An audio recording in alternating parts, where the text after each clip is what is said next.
Wanted to give you guys a little update. The school bus is back in Pennsylvania.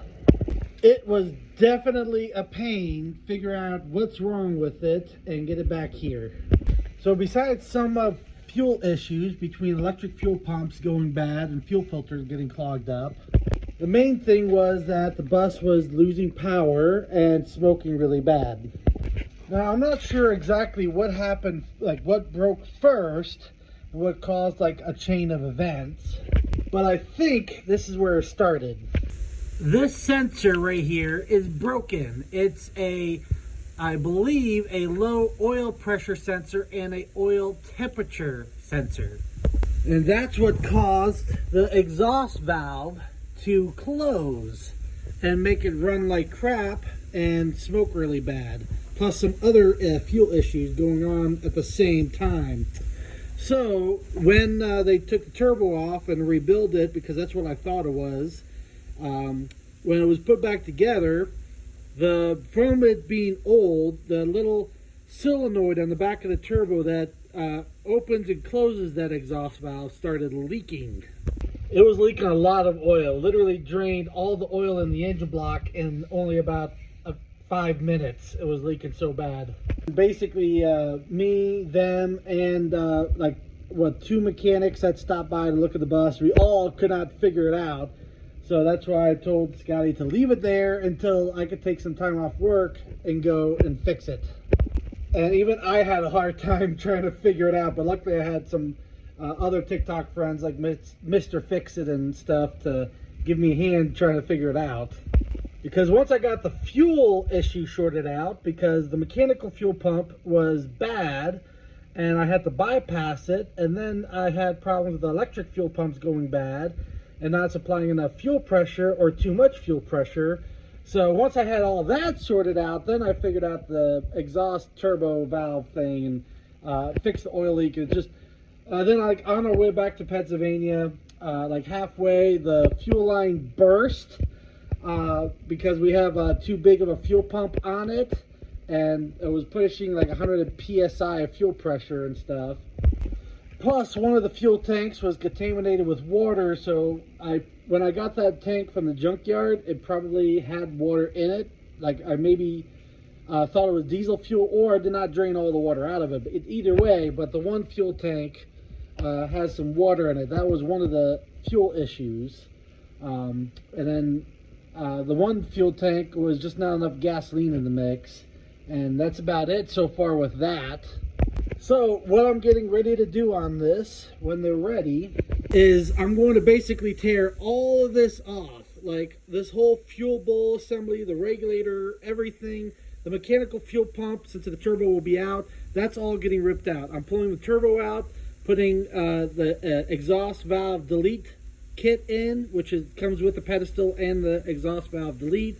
While the turbo's out, I'm going to run some rubber lines off the head ports.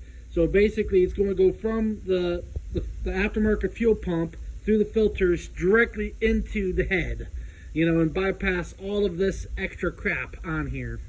Also, this ball valve started leaking, so I got to either put another valve in or just put a nipple in, just bypass it.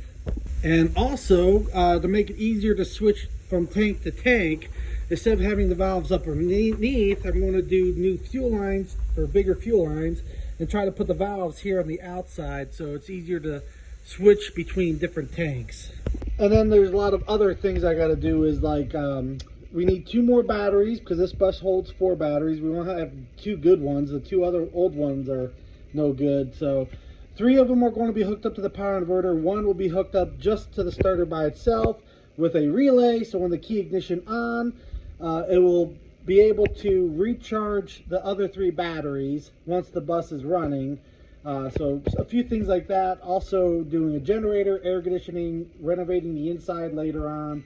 So there's still tons of work to do on it, but those are at least the mechanical stuff to try to get done and out of the way.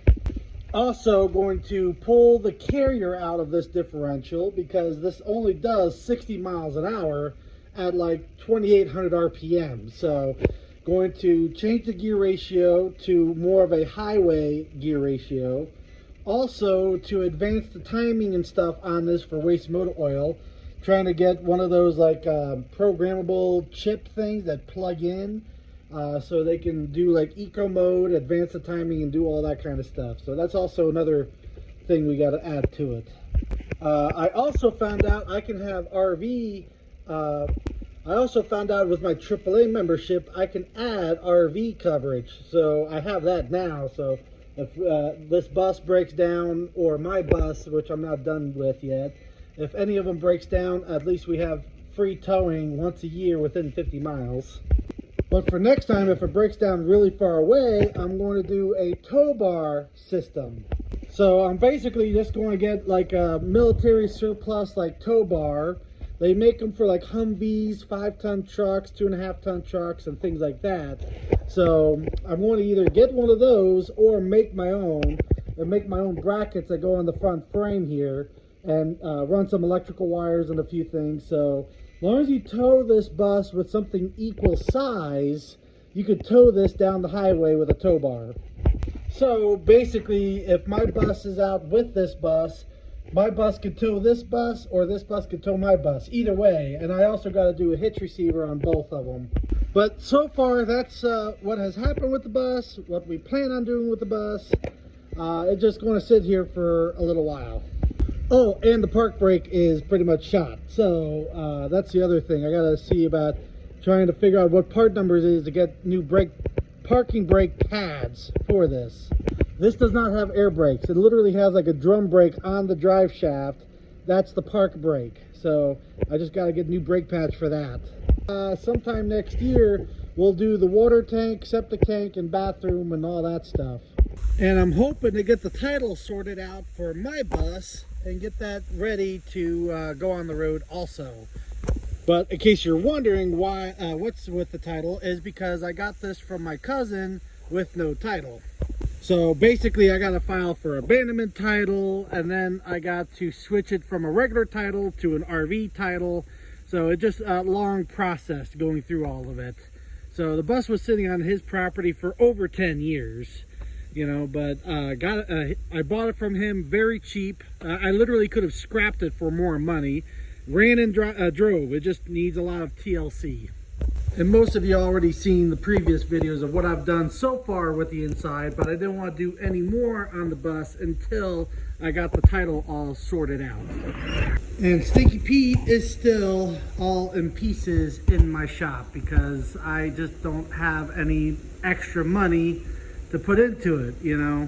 Aftermarket parts are very expensive, and I just don't have that kind of money right now. So this whole year, Stinky Pete will be probably up on this lift. I don't think I'll have an extra disposable income to fix Stinky Pete until next year.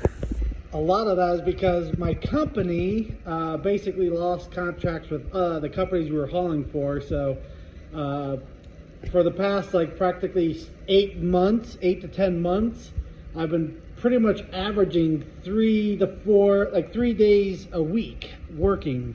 So it's like, it's enough to survive, but more money's coming out of my account than what's going in. So until work picks up again and get some stuff sorted out, I'm not going to have any disposable income for a while. The biggest thing is I got to get my credit cards that are all maxed out right now paid off, so I'm not paying all this interest.